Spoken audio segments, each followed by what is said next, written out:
This graph divides the United States of America society in three groups based on their level of education.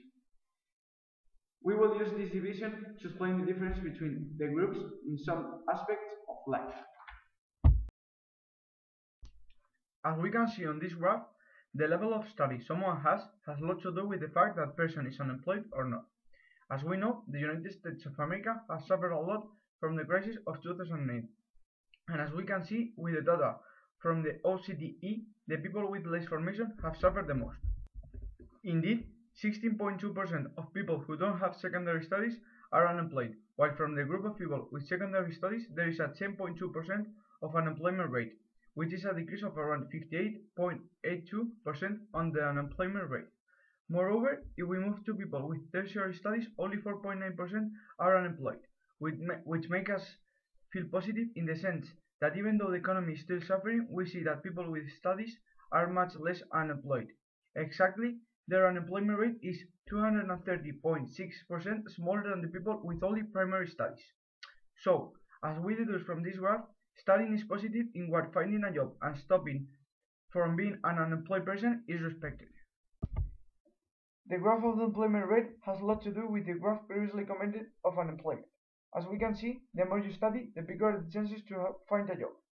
Despite the fact of the difficulties in finding a job nowadays, we can observe on the graph that the more advanced you study, the easier it's going to be to find a job.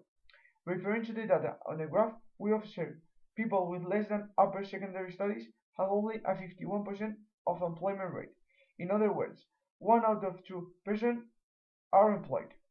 Moving to the group of population with upper secondary and post-secondary non-tertiary studies, there is a 67% of employment level, which is an increase of 31.37%. And finally, the biggest employment rate is for the people with tertiary studies, where from every 10 persons, 8 are employed, which makes us obtain the conclusion that at the end of the day, it may be better to make an effort and keep on studying in order to have more possibilities to find a job.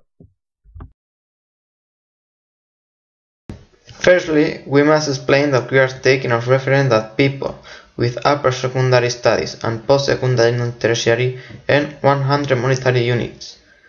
We can see that those who have higher studies earn a 57% higher salary, while those who finish their studies earlier earn a 24% lower salary. As we can see in the graph, those who have made tertiary education are less likely to have obesity problems. This means that people with a higher education are more conscious of the dangers of problems like obesity. The smoking rate graph reinforces this argument. It can be observed that as more the population advances with their studies, they smoke less. So having a good education is very important, not only for the specific knowledge you learn, also because those who study a lot are more likely to ask themselves the reasons of things, and understanding the concepts help them to have a healthier life. Well, looking at the data of the graphics, it's observed that it would be better to finish university studies, as people belonging to these sectors enjoy higher levels of employment, wages, and health than the rest of the population of the United States.